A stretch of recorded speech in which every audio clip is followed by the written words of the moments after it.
This program is brought to you by Ignite TV. Now you're in command. Visit Rogers.com for more details.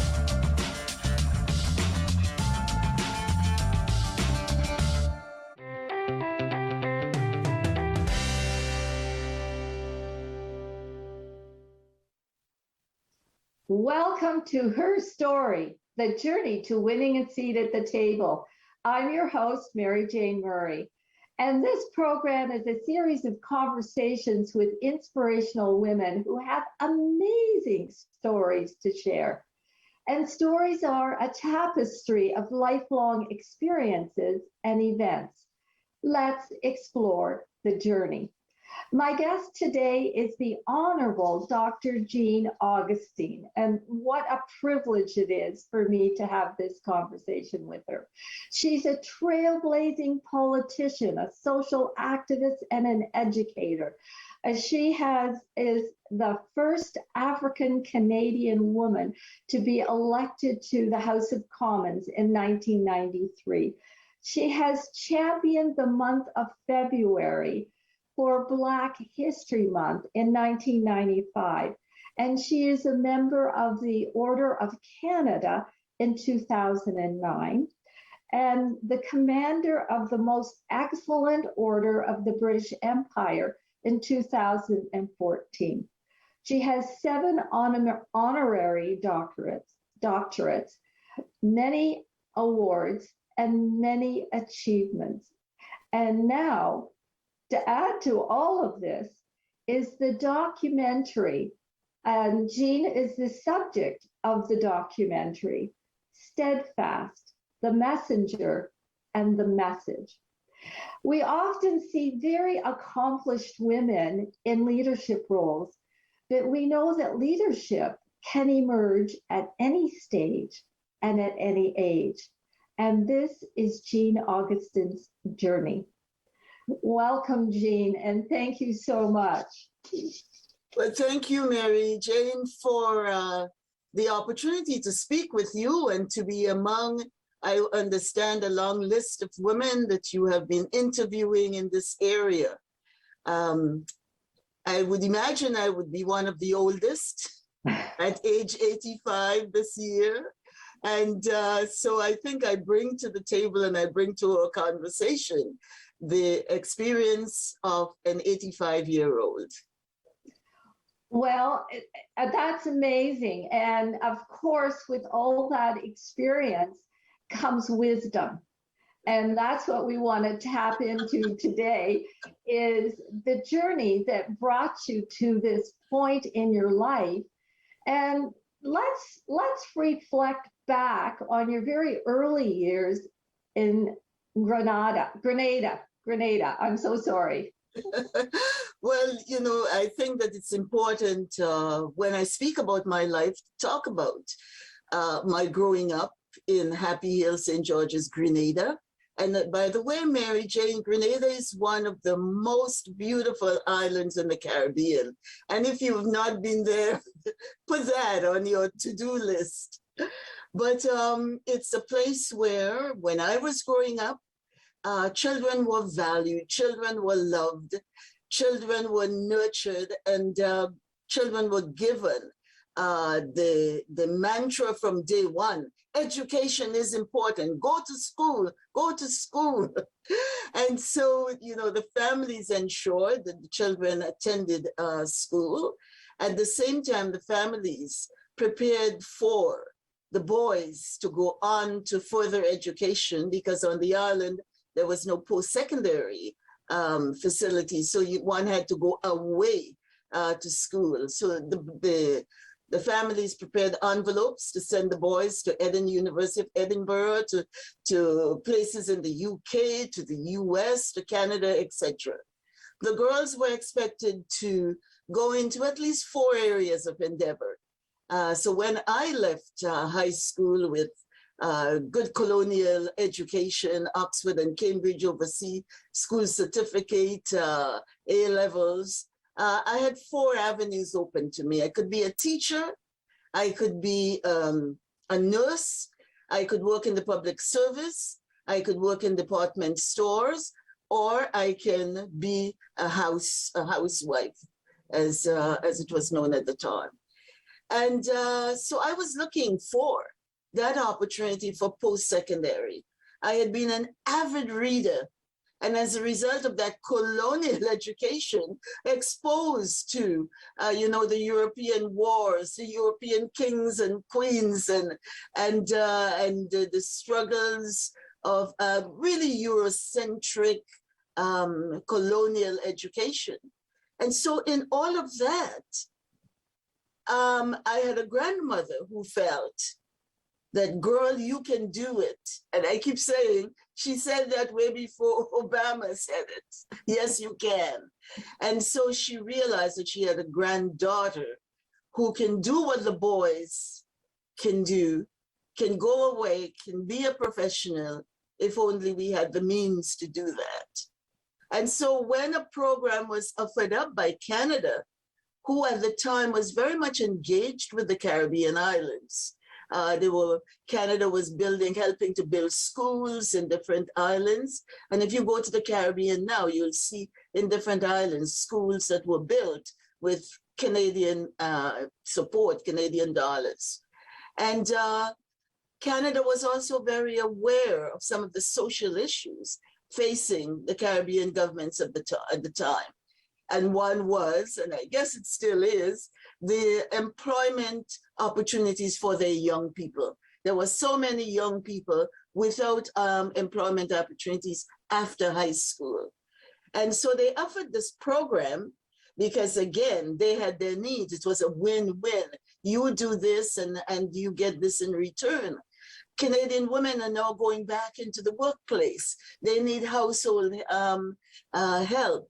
And so if you give us your young women between the ages of 18 and 24, we can get them to Canada. They can work in the home of a Canadian family for 1 year. And at the end of the 1 year, we give them landed immigrant status, and they could become Canadian citizens, or they can do whatever within Canadian society.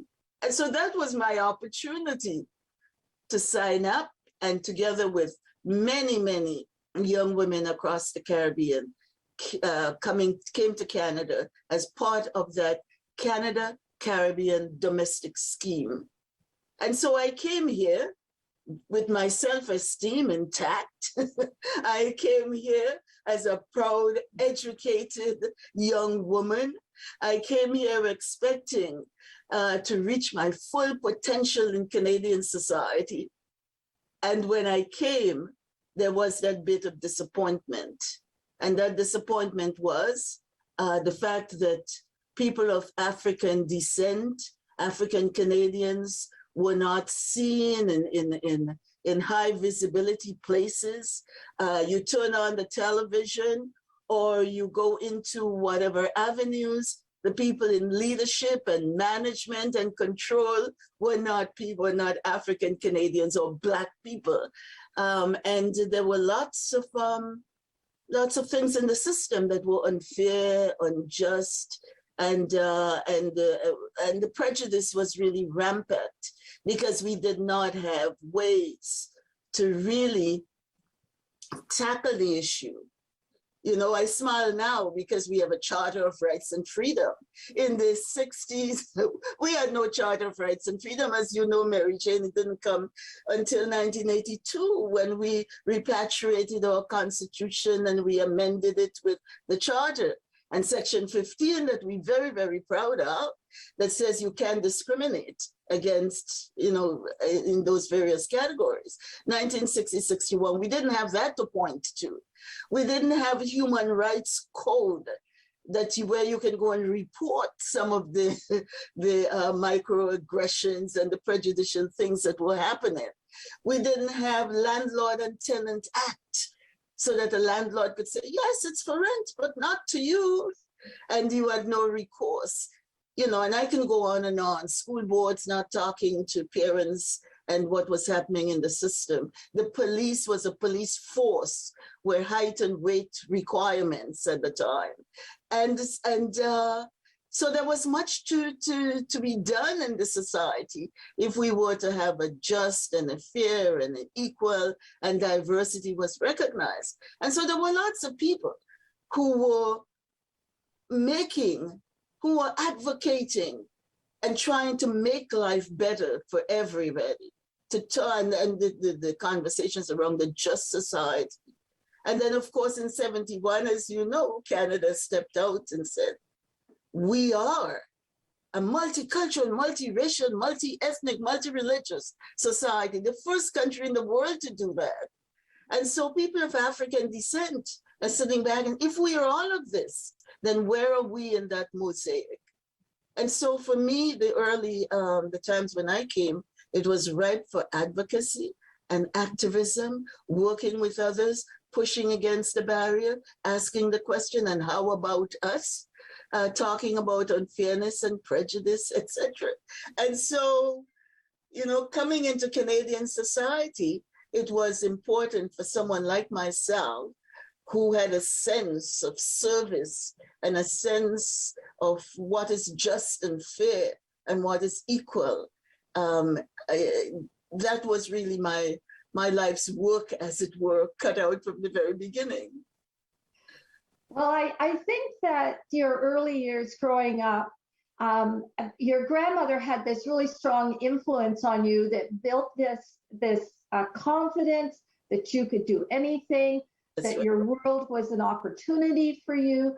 And she also instilled in you a strong voice, and we can see that. And what you did was you brought that as an immigrant to Canada, and that immigrant experience, you brought that to Canada. And with that confidence and your voice, you had a voice from a very early age. You started to look at our society and all of the deficits that we had. Many good things, but we also had some deficits. And this is where I understand your social activism came. Now, was there a pivotal moment that just you started to pick up the mantle here, and I have a voice, I'm going to use it? Mary Jane, I think from the very beginning, it was not that there was a point in time. There was always that search for justice and fairness and equity and equality, always that search, and finding others who were on that road to make the society what it should be. And I must say there were, we call them allies now, but I refer to, at the time we talk about friends, about people who understand the cause, whether they were Jewish people, whether they were, white people from various and varying backgrounds, whoever. We all came together because there was that search for justice, for fairness, for equality, to have the voices of women included. When we went around the country, looking at the status of women, where are the Indigenous women's voices? Where are the voices of all these women as we come back to make recommendations as to what we need to do in the society? It was always looking at immigration practices, immigration policies, and how we could make that fair and just. So there was always that search. So there was no one pivotal moment for me, or one moment when I said that's it. It was always that search. And it was always, again, that awareness of what is happening in the political arena, what policymakers were doing and saying, what recommendations that needed to be had. And this goes back, again, when I was an educator. I went through Toronto Teachers College because that had to be the route. I wanted to be an educator. And so you start with Teachers College.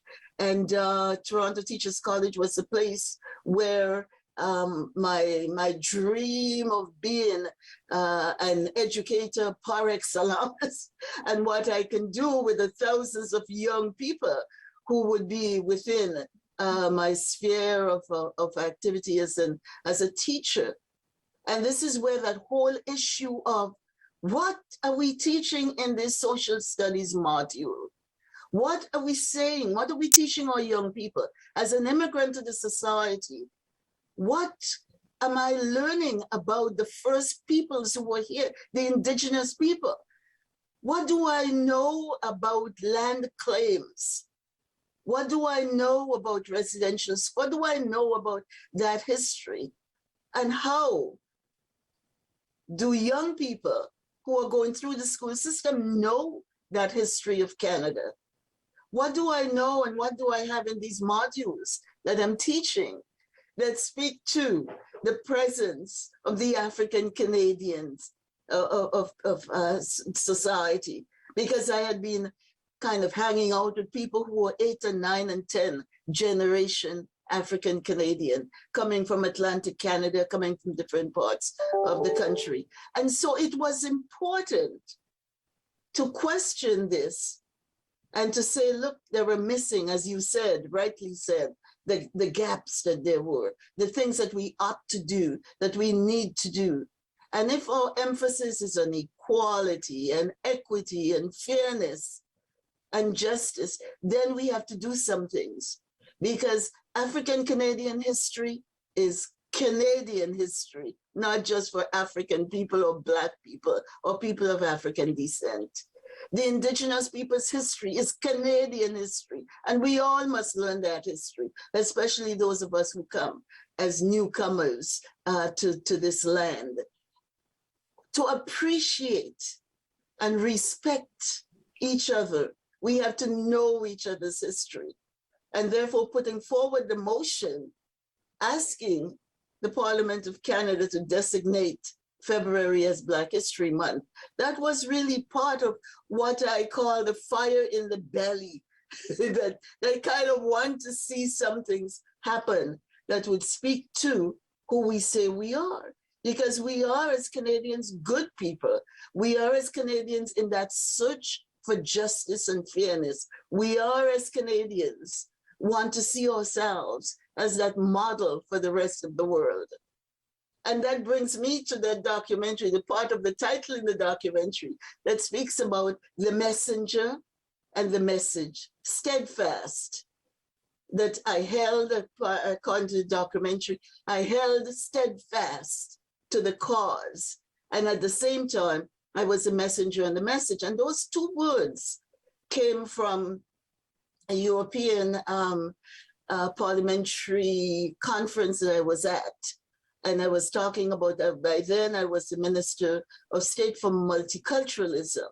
And I was talking about multiculturalism in the Canadian sense and the history and the research that was done, etc., and how we arrived at all of this. And one European Parliament said, we can see this. You are the messenger. But at the same time, you are the message. Because an immigrant to Canada, and at the same time, you've made your way to the highest place on the land to bring the message of Canada. And so this, I've always, tweaked those messenger and message. And so it's important that when we talk about my life story, we see this in the sense that Canada gave me the opportunity to blossom, to grow, to develop, to reach my potential, opportunity to give back, an opportunity to help to build the society that we enjoy today. And it's a work in progress. Oh, I absolutely agree with you there, in the sense that if we are going to be a multicultural country, a multicultural community, a multicultural province, we actually have to walk that walk and talk that talk. And part of that, as you said, reflects back into the education of our young people in terms of what is being taught in the schools. And it needs to be accurate. And some of them are very hard truths that we really need to face as Canadians, as immigrants have come to our country, as the Indigenous people have gone through trauma in our policies, procedures, routines, and we need to deal with that as well. And you have been, what I'm hearing from you is a relentless pursuit of social justice, that this advocacy has been, well, as you said, the fire in the belly that has moved so many, moved the needle so far along. And yet we still have far to go in terms of really building the society that we are inclusive, we are diverse, we are respectful of culture, traditions, and religions. But your voice really has propelled us forward in those endeavors. Mm-hmm. I think, Mary Jane, if we look at the discussions and the conversations that have been happening over these pandemic years, the fact that we had to revert back into places and reflect on who we are as a society, reflect on the fact, when I was growing up in Happy Hill, we used to hear about this global village, that we live in a global village. And I never understood fully the global village. But I think the pandemic has shown us that we are in the global village. What's happening over there happens here. How we respond to something over there, affects us here. And so we are in that global village, and we are in a situation where the conversations, and as we reflect on the conversations, we look at the essential workers. We look to those who were really seriously disadvantaged by the economic and otherwise by the pandemic. We look at the conversations around the killing of George Floyd, and we see the responses in the global village around the world. People looking at the issue of justice, looking at racism. Black Lives Matter resounded from every part of this globe. And we as Canadians, as we continue that conversation, we put a lot of emphasis on the issue of inclusion, corporate bodies, businesses, in the marketplace, in the workplace, in every place, looking at this whole business of how do we include? How do we take people from the margins and bring them to the center? How do we make sure that we have the voice in leadership, that we have places? We did that work with women, with gender issues. We need to do that work now around racism, around discrimination, around recognizing who we are as one of the American, not by the color of our skin, but really by what we bring to the table and around the table. Because there is research, Mary Jane, as you know, that have shown the conversations are better when there are many different voices. The programs and the policies and the decisions we make are so much better when we have different voices around the table. And I think we know what we must do, but we need to have the will to do it. Well, I think that by hoping that this conversations with women over the series of this program is encouraging more voices and more women to come forward and actually feel that they have a place around whatever table they want to be, and that they have a voice and that they are worthy of expressing their voice, and it's important that they are being heard. And as you said, the more diverse voices, the more diverse voices around the table, the better the solutions are to the social justice problems. Yes. Better solutions to inclusivity, diversity, and embracing all human beings as important and worthy, so that their health and their well-being are part of our going forward, our growth in our communities, in our provinces, in our country, and of course the global. But I have a quote here that I've been wanting to inject into the conversation here. You may recognize this.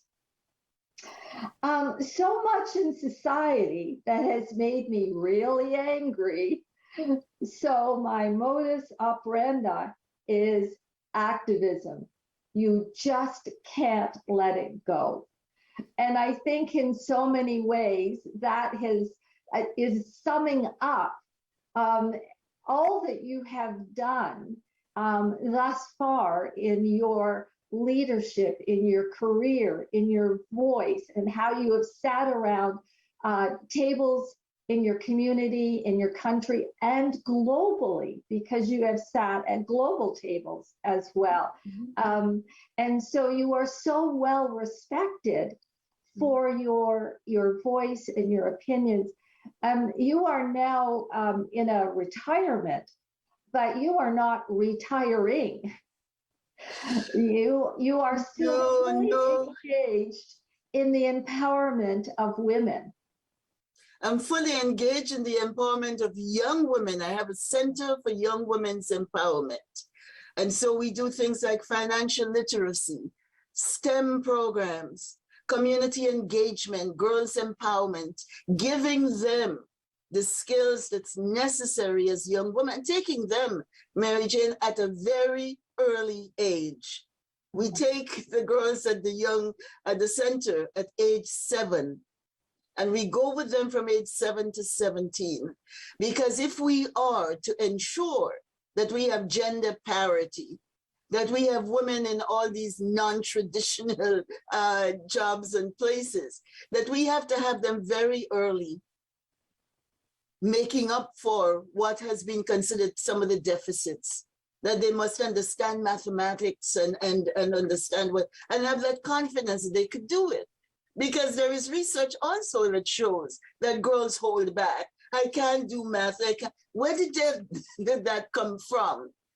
And so we bring resources and talent and people, and we encourage everybody, Mary Jane, yourself, to come to the center and talk about your career. How did you get there? What things do they have to do to prepare themselves? And so we do different things according to the age group. If we bring a speaker in, whether it's to the 10 to 12 or the 12 to 17 or the 7 to 9, etc.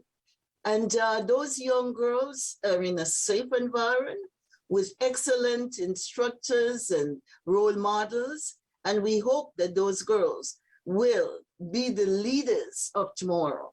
And we're working the center to a place where I am working towards a center of excellence for girls.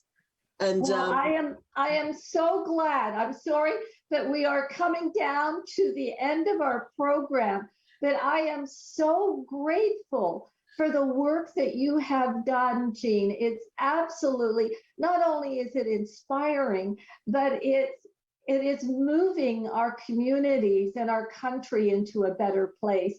And I am so grateful that we had your leadership and your drive and your social activism to help us better understand and prepare our young women for the future. Thank you so much for being my guest today. And I just wanted to thank our viewers for another story on her story, the journey to winning a seat at the table.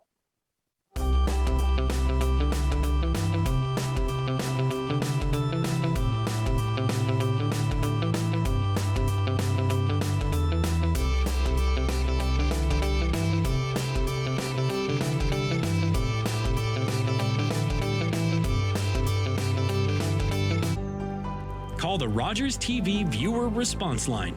Email us or connect with us on social media.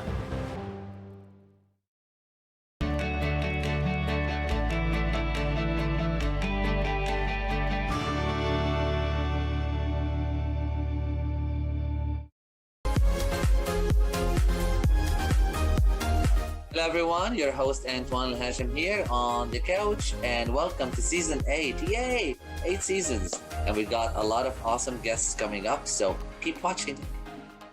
On BBC First, we bring you all the most proper British television. We're through! We're respectful. Those glasses don't buy themselves.